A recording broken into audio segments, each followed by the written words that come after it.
நமக்கு நட்புனாலதான் ஈரான். நாளைக்கு $100 கொடுத்தும் கச்சா எண்ணெய் வாங்கி நம்மளால சமாளிக்க முடியும். அந்த அளவுக்கு பொருளாதாரம் இருக்கு, எல்லாம் பண்ணலாம். கச்சா எண்ணெய் வரதே நின்று போச்சுன்னா இந்தியா என்ன ஆகும்?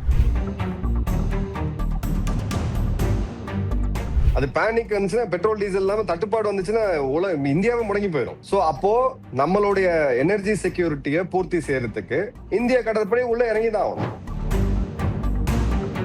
இந்தியாவுக்குமே இந்த அழுத்தம் வரும். வேற வழியில நம்ம கடற்படை கொண்டு போய் ஸ்ட்ரெயிட் ஆஃப் ஹார்முஸ்ல வச்சு நம்ம கப்பல்களை சேஃபா வெளியே எடுத்துக்க வேண்டிய கட்டாயம் நமக்கு வந்து ஆரம்பிச்சு. சோ இந்திய கடற்படையுமே இப்ப தயாரா தான் இருக்காங்க. சிங்கப்பூர், ஹாங்காங்க்கு அப்புறம் மிக முக்கியமான ஒரு பினான்சியல் கேபிட்டல். அமெரிக்காவோட இன்வெஸ்ட்மெண்ட்ஸ் எல்லாம் அதிகமா இருக்கு. இந்த இடத்துல கை வச்சாங்கன்னா மொத்த மிடில் ஈஸ்ட் ஆட்டம் கண்டுரும். பல நாடுகள் அதிர ஆரம்பிப்பாங்க. யுஏஇ மேல இந்த பிரஷர் பில்டப் ஆகும். அதன் பிறகு சவுதியோட எண்ணெய் கிணறுகளை கை வைப்பாங்க, கத்தாரோடைய கேஸ் பிளான்ட்டை எல்லாமே அப்படியே தான் நடந்திருக்கு. எந்த மெரைன் இன்சூரன்ஸ் கம்பெனியும் இப்ப இன்சூரன்ஸ் கொடுக்க மறுக்கிறாங்க. சோ ஒரு கப்பல் அதோட ரிஸ்க்ல போய் இன்சூரன்ஸ் இல்லாம போய் நாளைக்கு வீழ்த்தப்பட்டுச்சுன்னா பல ஆயிரம் கோடி லாஸ் ஆகும். கம்பெனி திவாலாகக்கூடிய நிலைமைக்கு இருக்கு. சோ ஆயில் டேங்கர்ஸ் இப்ப அவைலபிள் கிடையாது. இப்ப $70 இந்த போர் ஆரம்பிக்கிறதுக்கு முன்னாடி இந்த கச்சா எண்ணெய் இப்ப கிட்டத்தட்ட $85, கிட்டத்தட்ட இன்னொரு 4 நாள் போச்சுன்னா $100 வரும். இதுல பாதிக்கப்படக்கூடிய ஃபர்ஸ்ட் நாடு சைனா, 2வது இந்தியா. ஏன்னா நம்ம கச்சா எண்ணெய் நம்ம கிட்ட கிடையாது, இறக்குமதி நம்ம செஞ்சாகணும். அப்போ உலக நாடுகள் முழுக்க தாக்கம் வரும் பொழுது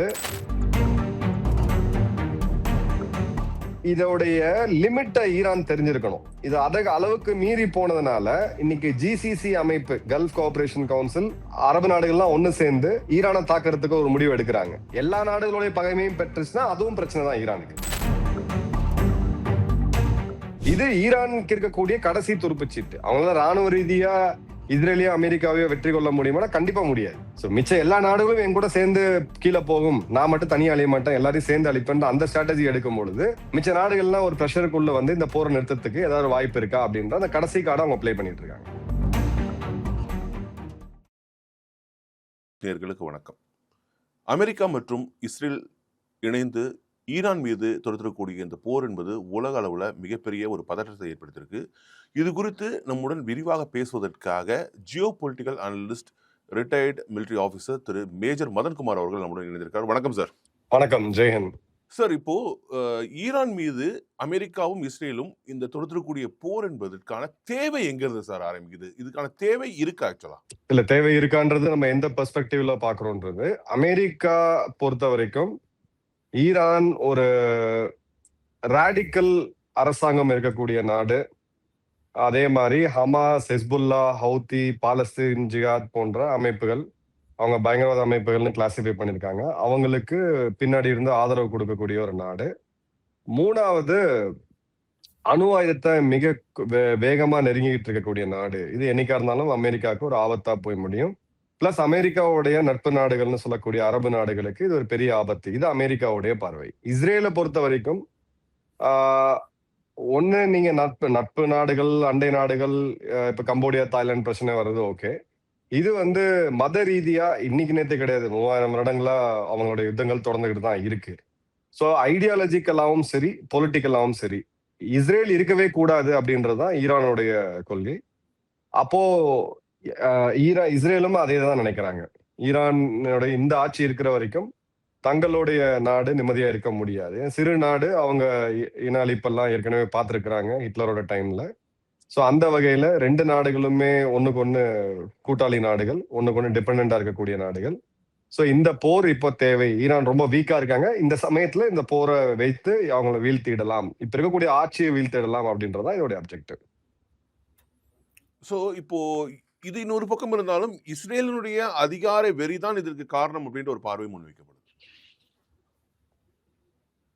இல்ல, எந்த விதத்துல நம்ம சொல்றோம் அதிகார வெறி அப்படின்றது? ஏன்னா இந்த 2 நாடுகளுக்கும் அண்டை நாடுகள் கிடையாது. இஸ்ரேல் ஈரானை போய் அவங்க பிடிக்கிறதுக்கான வாய்ப்புகள், டெரிட்டரி எடுக்கிறதுக்கான வாய்ப்புகள் எதுவுமே கிடையாது. 2000 கிலோமீட்டர் தள்ளி இருக்கக்கூடிய நாடு. அதே மாதிரி இப்ப இருக்கக்கூடிய அரசாங்கத்துக்கு ஒரு காலத்துல ஆதரவு கொடுத்துட்டு இருந்ததும் இஸ்ரேல் தான். சோ இது 79க்கு முன் கான்டெக்ட்ல தான் நம்ம பார்க்கணுமே. இது வந்து இவங்க அதிகார வெறி அப்படின்றது இப்ப லெபனன் அண்டை நாடு நம்ம ஏத்துக்கலாம், எகிப்து அண்டை நாடு ஏத்துக்கலாம். இது 2000 கிலோமீட்டர் தள்ளி இருக்கும்போது இந்த லாஜிக் எனக்கு அது சரியா படல. கொமேனி அவர்கள் அந்த கொல்லப்பட்டதற்கு காரணம் என்ன? ஆக்சுவலா வந்து அவர் நெருங்கவே முடியாது. அவர் அதிபர் பணியில இல்லன்ற மாதிரியான நிறைய தகவல்கள் கிடைக்கும்போது, அவர் எப்படி சார் கரெக்ட்டா டார்கெட் பண்ணி அடிச்சாங்க? இல்ல இப்ப அதுக்கான தகவல்கள் கொஞ்சம் அவங்க பொது வெளியில குடுத்திருக்காங்க. பேசிக்கலா ஆயத்துல்லா அவர்களுக்கு இந்த அவர் மேல உயிர் மேல இருக்கக்கூடிய ஆபத்து அப்படின்றது இன்னைக்கு நேத்து கிடையாது. ஒரு 15 வருடமாவே ஒபாமாவோட காலத்துல இருந்தே அது போயிட்டு தான் இருக்கு. அதே சமயம் மொசாடோடைய ஊடுருவல் ஈரானுக்குள்ள கணிசமான அளவுக்கு இருக்கு. 3வது அயத்துல்லா அவர்களுக்கு அவங்க மக்களுடைய முழு ஆதரவு இருக்கா அப்படின்னு கேட்டீங்கன்னா கண்டிப்பா கிடையாது. சமீபத்துல நடந்த போராட்டத்துல கூட ஒரு 10,000க்கும் அதிகமான மக்கள் சுட்டுக் கொல்லப்பட்டிருக்காங்கன்ற செய்திகள்லாம் வந்துச்சு. அவங்க பெண்கள் முழுவதும் கிட்டத்தட்ட 80% பெண்கள் அயத்துல்லா அவர்களுக்கு எதிரா இருக்கிறாங்க. ஏன்னா அங்க இருக்கக்கூடிய அந்த கடுமையான சட்டங்கள், பெண்களுக்கு நடக்கக்கூடிய அநீதிகள் இதெல்லாம் சேர்த்து. சோ உள்ளுக்குள்ள உங்களுக்கு ஒரு வெளிநாட்டுடைய உளவுத்துறை உள்ளுக்குள்ள இருக்கக்கூடிய இந்த ஒரு வாய்ப்பை கண்டிப்பா பயன்படுத்துவாங்க. எல்லா நாடுகள்லயுமே ஒரு நாடு பயன்படுத்த தான் செய்யும். சோ அந்த அளவுக்கு பாத்தீங்கன்னா மொசாட் அவங்களுக்கு எஃபெக்டிவான நெட் இன்டெலிஜென்ஸ் அங்க இருக்கு. இதை தாண்டி இப்ப வரக்கூடிய செய்திகள் கடந்த பல வருடங்களா ஈரான்ல குறிப்பா தெஹரான் தலைநகரத்துல இருக்கக்கூடிய சிசிடிவிகள் சைனாட்டம் தான் இவங்க ஈரான் வாங்கினாங்க. ஏன்னா சைனா கிட்ட தவிர வேற யாருமே அவங்ககிட்ட ட்ரேட் பண்ண முடியாது. அந்த சிசிடிவியோட நெட்வொர்க்கை உடைத்து ஹயத்துல்லா அவர்களுடைய மெய்காப்பாளர்கள், அங்க இருக்கக்கூடிய ஐஆர்ஜிசி தலைவர்கள் இவங்க எப்ப போறாங்க, எப்ப வராங்கன்ற அந்த பேட்டர்ன்லாம் ரொம்ப துல்லியமா கண்டுபிடிச்சு, அவர் இருக்கக்கூடிய இடம், அந்த இருக்கக்கூடிய நேரம் 2த்தையும் துல்லியமா கணிச்சுதான் இந்த தாக்குதல் அவங்க நடத்திருக்காங்க. கூடவே அமெரிக்காவோட உளவுத்துறை, உலகத்துடைய புகழ்பெற்ற உளவுத்துறைன்னு சொல்லலாம். இவங்க 2 பேரும் சேர்ந்து இது இன்னைக்கு பண்ண ப்ரிப்பரேஷன் கிடையாது. ரொம்ப வருடமா ஒரு 7-8 வருடமாவே அங்க பண்ணிட்டு இருக்காங்க. அந்த முடிவை எடுக்கலாமா வேணாமா, அயத்துல்லாவை கொல்றதா வேணாமான்றத அரசியல் தலைமை தான் முடிவு செய்யும். பட் மொசாடும் சரி, சிஏவும் சரி அந்த ஆப்ஷனை வச்சுட்டு இருந்தாங்க. இந்த முறை அரசியல் தலைமை அதுக்கு ஓகே சொல்றாங்க. சோ இந்த இந்த ஒரு 2 நாளைக்கு முன்னாடி அயத்துல்லா அவர்கள் கொல்லப்படுறார். ஸோ இப்போ அயத்துல்லா அலி கமேனியுடைய கொலைக்கு பிறகு அந்த ஈரானுடைய தாக்குதல் வந்து ரொம்ப ஆக்ரோஷமா மாறி இருக்கு அப்படின்ற தகவல்கள் வருது. இன்னொன்னு அவங்க வந்து இதுக்கப்புறம் பேச்சுவார்த்தைக்கெல்லாம் இடமே இல்லை. அமெரிக்க அதிபர் ட்ரம்ப் வந்து நாங்கள் பேச்சுவார்த்தை நடத்துறோம் அப்படின்னு சொன்னாலுமே கூட அவர் யாரோட பேச்சுவார்த்தை நடத்துவாருன்றது வந்து அறிவிக்கப்படலை. ஆனா நாங்க பேச்சுவார்த்தைக்கு தயாரால இதுக்கப்புறம் அவங்க ஃபாரின் மினிஸ்டர் சொல்லியிருக்காங்க. அதாவது ஈரானுடைய புரிதல் நம்ம அட்லீஸ்ட் நம்ம ஊடகங்களுக்கு பெரிய லெவல்ல இந்திய ஊடகங்களுக்கு இல்லை. என்னன்னா ஈரானுடைய ராணுவம், அந்த ராணுவம் யார் தலைமை கீழே வருதுன்னா அவங்களுடைய அதிபரோட தலைமை கீழே வருது. அந்த அதிபர் யார் தேர்ந்தெடுக்கிறாங்கன்னா அவங்க மக்கள் தேர்ந்தெடுக்கிறாங்க. இது ஒரு ஜனநாயக நாடு, ஒரு குவாசி டெமோக்ரஸி இருக்கக்கூடிய நாடு. இன்னொரு பக்கம் அந்த அதிபர் தேர்தலில் யாரு போட்டியிடலாம் வேணாமா அப்படின்ற முடிவு வந்து அவங்க சுப்ரீம் லீடர்னு சொல்லக்கூடிய ஹயத்துல்லா அவர்கள் கிட்ட இருக்கு. ஈரானுடைய ராணுவத்தை தவிர IRGC Iranian revolutionary card core அப்படின்றது இருக்கு. இது 79ல அவருடைய தந்தை ஹயத்துல்லாவோட தந்தைய வந்து நிறுவன ஒரு இது வந்து ஹயத்துல்லாவுடைய ராணுவம், ஈரானுடைய ராணுவம் கிடையாது. இதுல ஒரு 3 லட்சம் பேர் இருக்காங்க. இப்ப இந்த ஐஆர்ஜிசிக்கு அரசு பட்ஜெட்டோ இல்ல அரசு ஆணையோ அவங்களுக்கு வந்து கண்டிப்பா தேவை கிடையாது. அவங்க கிட்ட நம்ம ஏர்டெல் மாதிரியான மொபைல் நிறுவனங்கள் இருக்கு, ஹாஸ்பிட்டல்ஸ் இருக்கு, ரெவென்யூ மாடல் இருக்கு. பல நிறுவனங்கள், சிமெண்ட் ஆலைகள், கன்ஸ்ட்ரக்ஷன் நிறுவனங்கள் அவங்க நடத்திட்டு வராங்க. இப்போ அதோட தலைவரை தூக்கின பிறகு அவரு என்ன கொன்ன பிறகு என்ன நடக்கணும்ன்றத அவர் ஏற்கனவே அந்த உத்தரவை வந்து பிறப்பிச்சிட்டார். சோ அதுபடி அவங்க போறாங்க. சோ நான் நாசமாகறேன் அப்படின்ற போது சர்வநாசம் எல்லா நாடுகளும் என் கூட போகணும் அப்படின்றதுதான் இந்த அரபு நாடுகள் மேல எல்லாத்துலயும் தாக்குதல் நடத்தக்கூடியதை பாக்குறோம். சோ இப்போ ட்ரம்ப் அவர்கள் நீங்க சொன்ன மாதிரி பேச்சுவார்த்தை நடத்தலாம்னா ஹயத்துல்லாவுக்கு அவர் இருந்திருந்தா நடத்திருக்கலாம். இப்போ இல்ல. இவங்க வந்து பிராக்மெண்டட் குரூப்ஸா பிரிஞ்சிருக்கிறாங்க, மிலிஷியா குரூப்ஸா பிரிஞ்சிருக்காங்க. இப்ப யார்கிட்ட போய் பேச்சுவார்த்தை நடத்த முடியும்?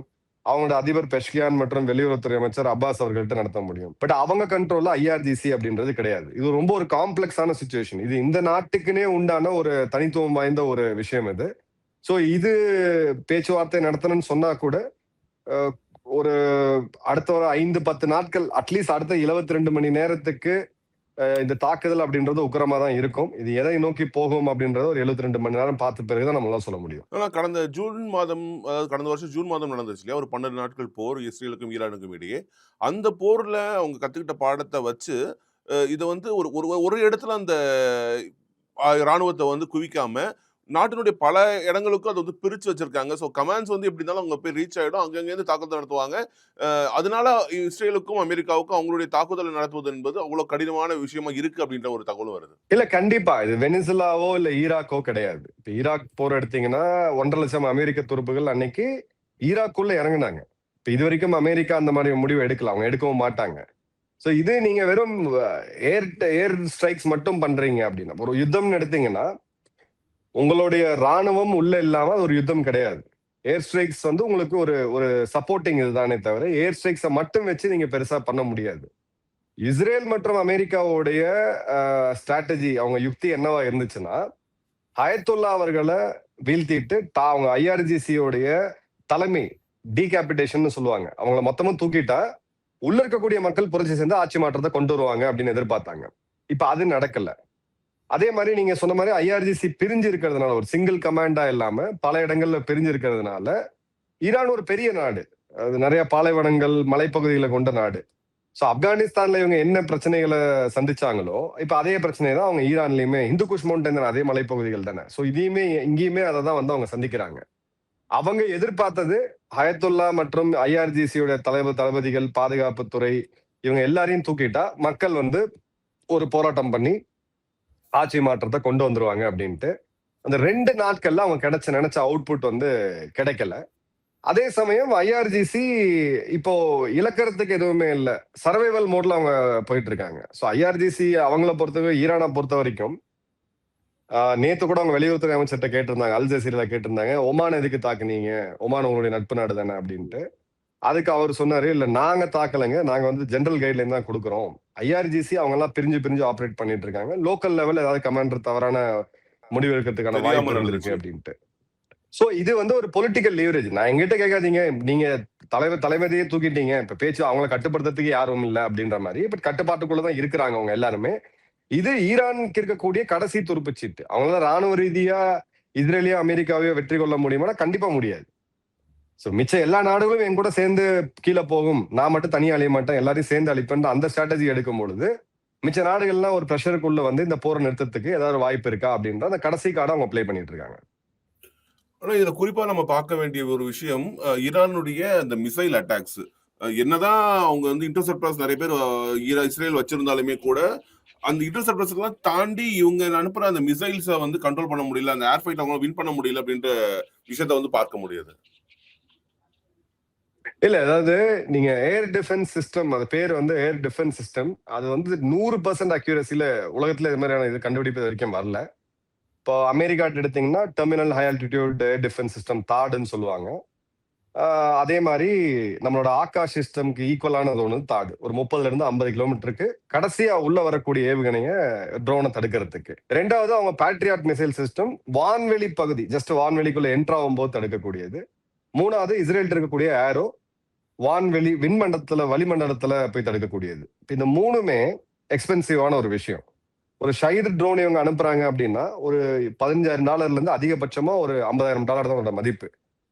இவங்க அனுப்பக்கூடிய இன்டர்செப்டர் அப்படின்றது 0.5 மில்லியன்ல ஆரம்பிச்சு கிட்டத்தட்ட $4 மில்லியன் வரைக்கும் போகும். இப்ப பேட்ரியாட் மிசைல் எடுத்தீங்கன்னா 4 மில்லியன். சோ இப்ப ஈரான் கிட்ட எவ்வளவு ட்ரோன்ஸ் இருக்கு? கடைசியா நான் பார்த்த ஒரு சிப்ரி ரிப்போர்ட் படி எடுத்தீங்கன்னா கிட்டத்தட்ட 75,000 வந்து 1,00,000 ட்ரோன் இருக்கு. இப்ப இது வந்து காஸ்ட் ஈக்குவேட் ஆகாது, பட் நீங்க உள்ள வரும்போது தடுத்துதான் ஆகணும்.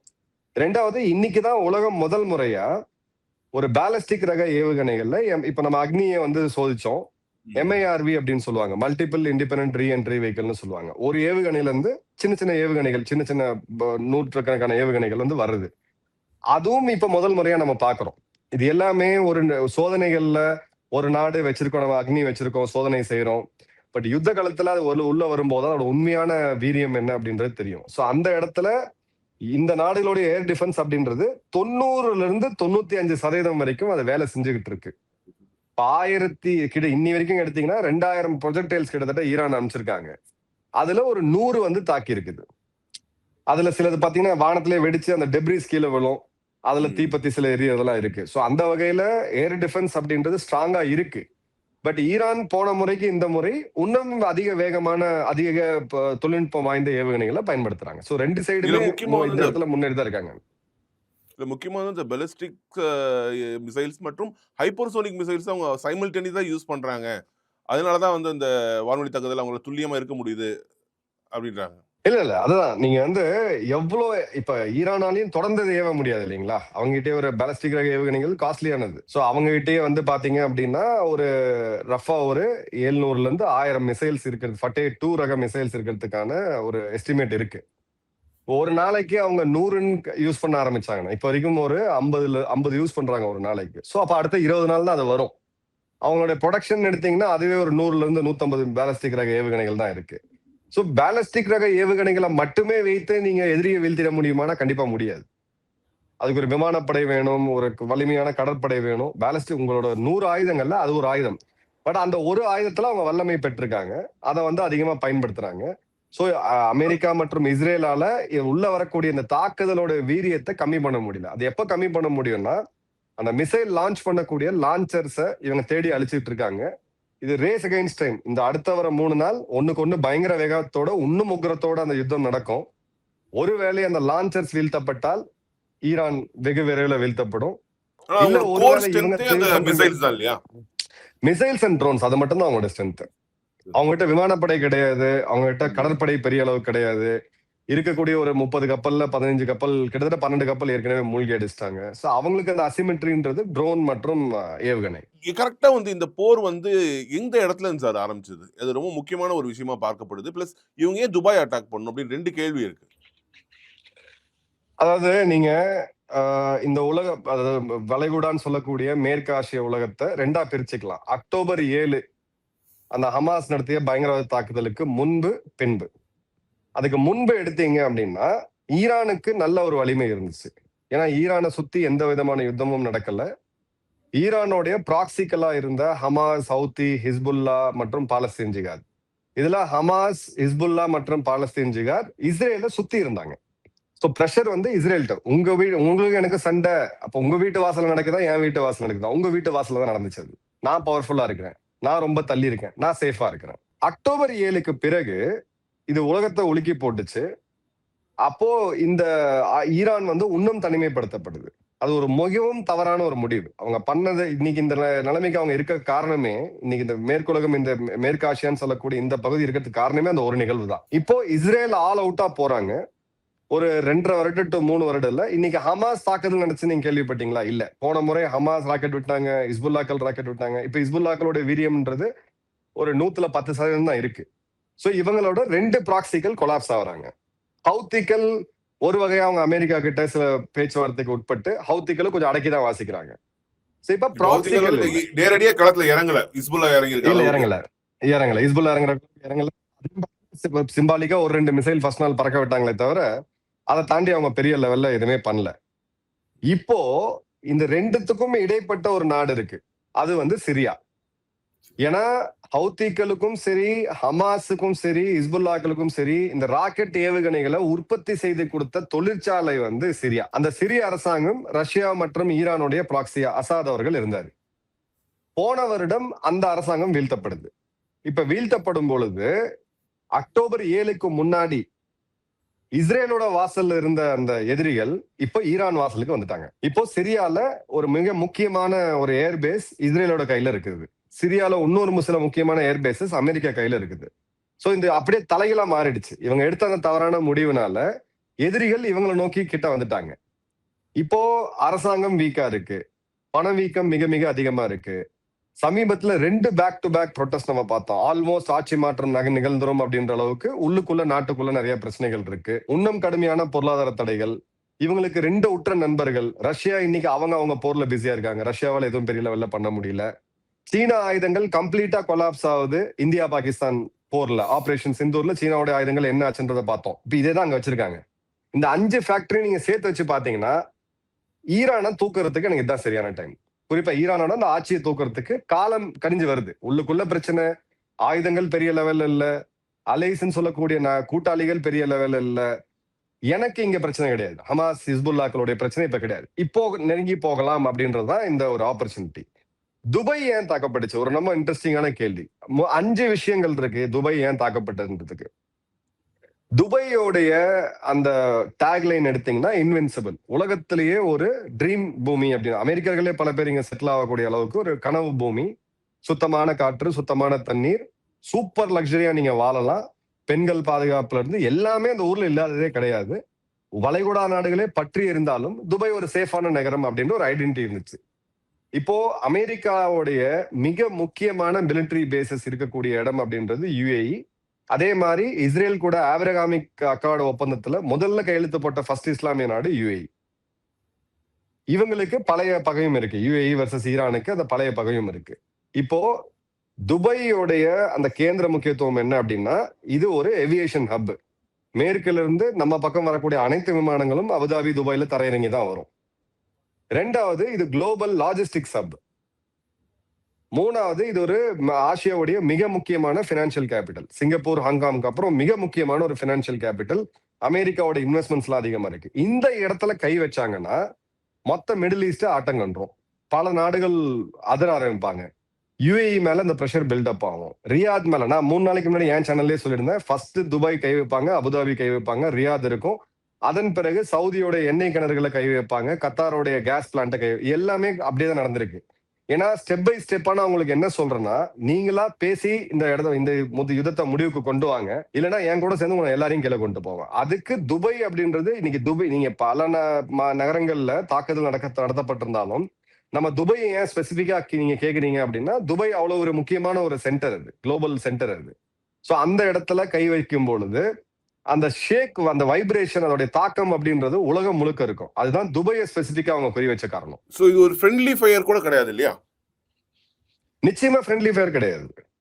அவங்க துபாயில இருக்கக்கூடிய யுஎஸ் மிலிட்டரி பேஸ மட்டும் கை வைக்கல. துபாயில பாம் ஜுமேரியா இருக்கு, புர்ஜ் கலீஃபா பக்கத்துல விழுந்திருக்குது, துபாய் விமான நிலையம் தாக்கப்பட்டிருக்கு, அபுதாபியோட விமான நிலையம் தாக்கப்பட்டிருக்கு, ஜெப்லாலி போர்ட் தாக்கப்பட்டிருக்கு. இது எல்லாமே நான் மிலிட்டரி டார்கெட்ஸ்.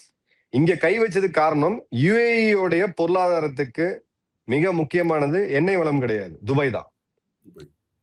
சோ துபாயை வீழ்த்திட்டாங்க. நாளைக்கு இப்போ நீங்க நேத்து வரைக்கும் இது ஒரு கனவு பூமியா இருந்துச்சு. இப்ப நாளைக்கு என்னுடைய நண்பர்களே பல பேர் அங்க ரியல் எஸ்டேட் எல்லாம் பண்ணிட்டு இருக்காங்க.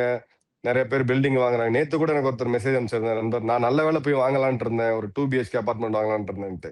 இப்போ ஃபியூச்சர்ல போய் வாங்கும் பொழுது இந்த இடத்துல ஒரு தடவைக்கு 10 தடவை எல்லாரும் யோசிப்பாங்க. கண்டிப்பா வரும், கண்டிப்பா வரும், கண்டிப்பா பயம் வரும். இப்ப நீங்க சென்னை எடுத்தீங்க அப்படின்னா, நாளைக்கு நீங்க வேலைச்சேரியோ இல்ல பள்ளிக்கரணையோ போய் வீடு வாங்கணும்னா 1 முறைக்கு 2 முறை நீங்க யோசிப்பீங்க. அதே கதை தான். ஏன்னா அங்க வெள்ளம் வரும், மழை நீர் போறதுக்கு வழி இல்லை, இந்த மாதிரியான இதெல்லாம் மீண்டும் பண்ணி பார்த்துட்டு இருக்கோம். சோ அந்த வகையில தான் துபாயை கை வச்சா இவங்க எல்லாரும் அதிருவாங்க. இவங்க அதிர்ந்தாங்கன்னா இந்த போர் உதிர்த்து, ஏன்னா அவங்க கிட்ட இந்த ஆப்ஷன் தான் அவங்க ஏற்கனவே சொன்னாங்க, சொல்லிட்டு தான் அவங்க செய்யறாங்க. இந்த முறை எங்களை யாராவது தாக்குனாங்கன்னா மிலிட்டரி பேசஸ் எல்லாம். ஆனா இந்த முறை மிலிட்டரி பேஸை தாண்டி துபாயோட நகரங்கள், மக்கள் வாசக்கூடிய பகுதியில தாக்குறதுக்கான காரணம் இதுதான், குளோபல் அட்டென்ஷன். ஓகே, இதுக்கு அடுத்து வந்து முக்கியமான விஷயம், வர்த்தக ரீதியாகவும் ஈரான் வந்து சில தடைகளை கொண்டு வதற்கான முயற்சியில ஈடுபட்டிருக்காங்க. குறிப்பா அந்த ஸ்ட்ரைட் ஆஃப் ஹோர்மோஸ்ல இருக்கக்கூடிய அந்த பாதையை வந்து முடக்கியிருக்காங்க. ஸோ இது எந்த மாதிரியான ஒரு பாதிப்பை, ஒரு தாக்கத்தை ஏற்படுத்தும்? இல்ல, ஆக்சுவலா பாத்தீங்கன்னா ஸ்ட்ரைட் ஆஃப் ஹார்மோஸ முடக்கிற அளவுக்கான வலிமை அவங்க கிட்ட கிடையாது. அது கணிசமான பகுதிகள் ஒமானோடைய கண்ட்ரோல்ல வருது. பட் அவங்க என்ன பண்ணிருக்காங்கன்னா 5 ஆயில் டேங்கர்ஸ மூழ்கடிச்சிருக்காங்க. அது சீ ட்ரோன்ஸ் வச்சு ரொம்ப சிம்பிளா அதை பண்ணிருக்காங்க. ஏன்னா சிவில் கப்பல்களுக்கு, போக்குவரத்து கப்பல்களுக்கு மிசைல் ஷீல்ட் எல்லாம் எதுவுமே கிடையாது. அதிகபட்சமா கை துப்பாக்கிகள் வச்சிருப்பாங்க, எதுவுமே இருக்காது. இப்ப ஆயில் டேங்கர்ல என்ன பிரச்சனைனா, ஆயில் டேங்கர் வந்து உலகத்தோட 20% கச்சா எண்ணெய் வரத்து அப்படின்றது இந்த பகுதி வழியா தான் வருது. அதுல 2 முக்கியமான இம்போர்ட்டர்ஸ், ஃபர்ஸ்ட் சைனா, 2வது இந்தியா, அப்புறம் இங்க இருக்கக்கூடிய நாடுகள் எல்லாமே. இப்ப இந்த பாதையில நான் அந்த பாதையை வந்து என்னால கண்ட்ரோல் பண்ண முடியாது. ஆனா பாதையில வர வாகனத்தை நான் தூக்குனேன் அப்படின்னா அங்க உள்ள போறதுக்கு பயப்படுவாங்க. சோ இங்க என்ன ஆச்சுன்னா, எந்த மெரைன் இன்சூரன்ஸ் கம்பெனியும் இப்ப இன்சூரன்ஸ் கொடுக்க மறுக்கிறாங்க. சோ ஒரு கப்பல் அதோட ரிஸ்க்ல போய் இன்சூரன்ஸ் இல்லாம போய் அது நாளைக்கு வீழ்த்தப்பட்டுச்சுன்னா பல 1000 கோடி லாஸ் ஆகும், கம்பெனியை திவாலாகக்கூடிய நிலைமைக்கு இருக்கு. சோ ஆயில் டேங்கர்ஸ் இப்ப அவைலபிள் கிடையாது, அவங்களால முற்றிலும் முடக்க முடியல. சோ இப்போ உலக நாடுகள் முழுக்க இந்த பிரஷர் இருக்கு. இப்ப $70 இந்த போர் ஆரம்பிக்கிறதுக்கு முன்னாடி இந்த கச்சா எண்ணெய் இப்ப கிட்டத்தட்ட $85, கிட்டத்தட்ட இன்னொரு 4 நாள் போச்சுன்னா $100 வரும். $100 வந்துச்சுன்னா இதுல பாதிக்கப்படக்கூடிய ஃபர்ஸ்ட் நாடு சைனா, 2வது இந்தியா. ஏன்னா நம்ம கச்சா எண்ணெய் நம்ம கிட்ட கிடையாது, இறக்குமதி நம்ம செஞ்சாகணும். அப்போ உலக நாடுகள் முழுக்க தாக்கம் வரும் பொழுது அது நேரடியாவோ மறைமுகமாவோ அமெரிக்காவுடைய பொருளாதாரத்தை கடுமையா பாதிக்கும், மிச்ச நாடுகளுடைய பொருளாதாரத்தையும் பாதிக்கும். அப்போ அது மூலியமா இந்த பிரஷரை பில்டப் பண்றது மூலியமா இந்த போற முடிவுக்கு கொண்டு வரும் அப்படின்றத அவங்களுடைய ஒரு எய்ம். ஈரானை பொறுத்த வரைக்கும் இப்போ போற முடிவு கொண்டு வரணும், அதுக்கான என்னெல்லாம் பண்ணலாம் அப்படிங்கிறத சேர்த்து பண்ணிட்டு இருக்காங்க, அப்படி எடுத்துக்கலாமா? சர்வைவல் என்னோட இதுக்காக இப்ப நான் போறேன்னா தனியா போக மாட்டேன், இன்னொரு 10 பேரை இது பண்ணிட்டு போவேன் அப்படின்னு நான் ஒரு அன்கன்ட்ரோலபிளா ரியாக்ட் பண்றேன் அப்படின்னா ஒரு 10 பேர் சேர்ந்து என்ன வந்து நீங்க காம் டவுன் பண்ணி இருங்க பேசி தீர்த்துக்கலாம். அந்த ஒரு ஆப்ஷன் தான் அவங்க கிட்ட இருக்கு, வேற ஆப்ஷனே கிடையாது. எப்படி அவங்க வந்து அமெரிக்காவுக்கு எதிராவோ இல்ல அமெரிக்க இஸ்ரேல் கூட்டுப்படைக்கு எதிராவோ செய்றாங்க. ஆனா இன்னைக்கு லேட்டஸ்ட் டெவலப்மெண்ட் என்னன்னு பாத்தீங்கன்னா, இப்ப நான் சமீபமா பார்த்தது, இப்போ இதோடைய லிமிட்டை ஈரான் தெரிஞ்சிருக்கணும். இது அதிக அளவுக்கு மீறி போனதுனால இன்னைக்கு ஜிசிசி அமைப்பு, கல்ஃப் கோஆபரேஷன் கவுன்சில், அரபு நாடுகள்லாம் ஒண்ணு சேர்ந்து ஈரானை தாக்குறதுக்கு ஒரு முடிவு எடுக்கிறாங்க. பிரான்ஸ் இப்ப ஈரானுக்கு எதிராக வந்துருச்சு. ஏன்னா பிரான்ஸ் முதல்ல எங்களுக்கு சம்மந்தம் இல்லை, நீங்க பாத்துக்கன்ட்டாங்க. இப்ப பிரான்ஸோடைய பேஸை தாக்குனதுனால பிரான்ஸ் உள்ள வருது, பிரிட்டன் உள்ள வருது, நாளைக்கு ஜெர்மனி உள்ள வரலாம். இது வந்து சதாம் ஹுசைனுடைய முடிவுக்கு கொண்டு போய் மாதிரி போயிடும். ஏன்னா இத்தனை நாடுகள் ஒண்ணு சேர்ந்தாங்கன்னா அதுக்கப்புறம் ஈரானை உண்டில்லன்னு பண்றதுக்கு ரொம்ப நேரம் ஆகாது. சோ இந்த அளவு எந்த வரம்பு அப்படின்றத நோக்கி இருக்கு. அந்த வரம்பை மீறி போகும்பொழுது இப்ப இந்த உலக நாடுகள் சேர்ந்து எல்லாமே ஒண்ணு சேர்ந்தாங்க அப்படின்னா இஸ்ரேல் ஈரானுடைய வார் கிடையாது இல்ல, இல்ல அமெரிக்கா இஸ்ரேல் மற்றும் ஈரான்ற வார் கிடையாது இல்ல, எல்லா நாடுகளும் ஒண்ணு சேருவாங்க.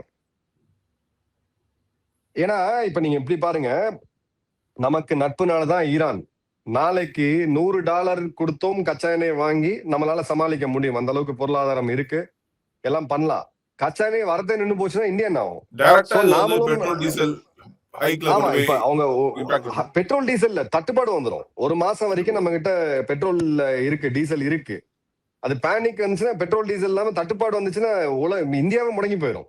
சோ அப்போ நம்மளுடைய எனர்ஜி செக்யூரிட்டியை பூர்த்தி செய்யறதுக்கு இந்திய கடற்படை உள்ள இறங்கிதான் ஆகணும்.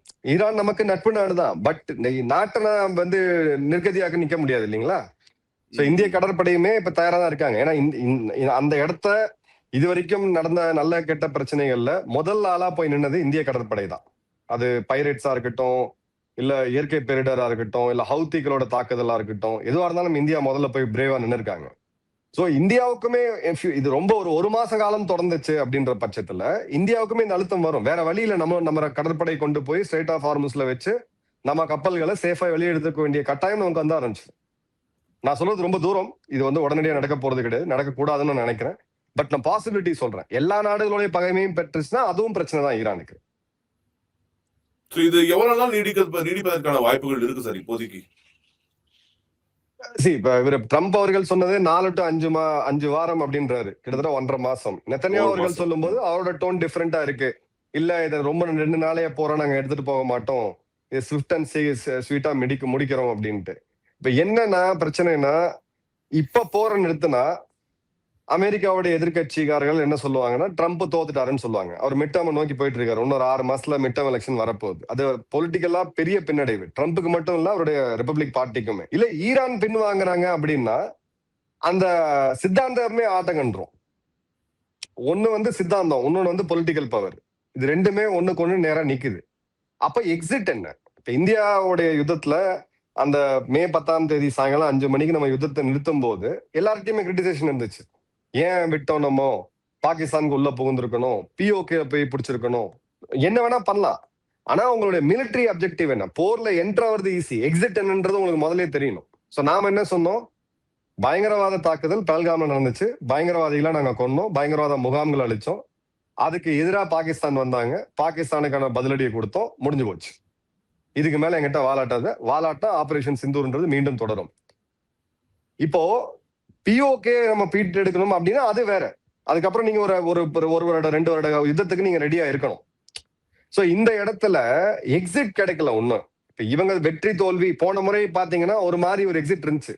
அமெரிக்கா போய் குண்டு போட்டாங்க, அந்த போர் முடியக்கூடிய தருணத்துல ஈரான் வந்து கத்தாரை தாக்குனாங்க. ஒரு பாலைவன பகுதிகளில் சும்மா ஒரு மிசைல்ஸ் கொண்டு போனாங்க, இஸ்ரேலையும் தாக்குனாங்க, பதிலுக்கு பதில் தாக்கிட்டு அதுக்கப்புறம் வந்து நாங்க வெற்றி பெற்றோம் இவங்க அரிச்சிட்டாங்க, நாங்க வெற்றி பெற்றோம் இவங்க அரிச்சிட்டாங்க. எக்ஸிட் இருக்கு. சோ அவங்கவுங்க மக்களுக்கு நீங்க முகத்தை தானே காமிச்சாகணும் இல்லைங்களா கடைசியா? இப்ப இந்த இடத்துல அந்த எக்ஸிட் இல்ல, அதான் பிரச்சனை. இது ரொம்ப ரொம்ப கணிக்க சிரமமா இருந்தது. பட் என்ன பொறுத்த வரைக்கும் அடுத்த 10 நாட்கள் இந்த யுத்தம் நிச்சயமா தொடரும். அதன் பிறகு இது எப்படி போகுது அப்படின்றத எவ்ரி 48 hours நம்ம ரிவ்யூ பண்ணி பார்த்த பிறகுதான் தெரியும்.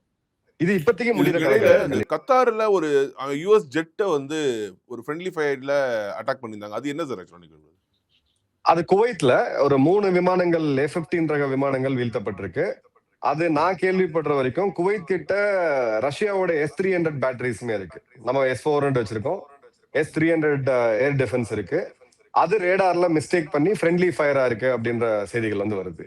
இன்னொன்னு பாத்தீங்கன்னா அவங்களுடைய போர் விமானங்களே சுட்டு வீழ்த்திட்டாங்க. அதாவது குவைத்தோட போர் விமானங்கள் அமெரிக்காவுடைய போர் விமானங்களை சுட்டு வீழ்த்திட்டாங்க. இது ரெண்டுல ஏதோ ஒண்ணு நடந்திருக்கு. பட் மிஸ்டேக்கன் ஐடென்டிட்டி தான் ஃப்ரெண்ட்லி ஃபயர் அப்படின்னா வானத்துல இப்போ விமானங்கள் பறக்கும்போது ரேடார்ல ஒரே மாதிரி தான் தெரியும். ஒரு ஒரு இடத்துல தப்பா டிசிஷன் எடுக்கிறது கூட வாய்ப்புகள் இருக்கு. சோ அந்த மாதிரி ஒரு கண்டெஸ்டட் ஏர் ஸ்பேஸ்ல இது நடக்கிறது ஒரு சாதாரண விஷயம் தான். பட் 3 விமானங்கள் ஒரே நேரத்துல வீழ்றது அப்படின்றது அமெரிக்காவுக்கு ஒரு சிறு பின்னடைவை தான் நான் பாக்குறேன். மிக்க நன்றி சார் உங்களுடைய தெளிவான விளக்கங்களுக்கு. நன்றி.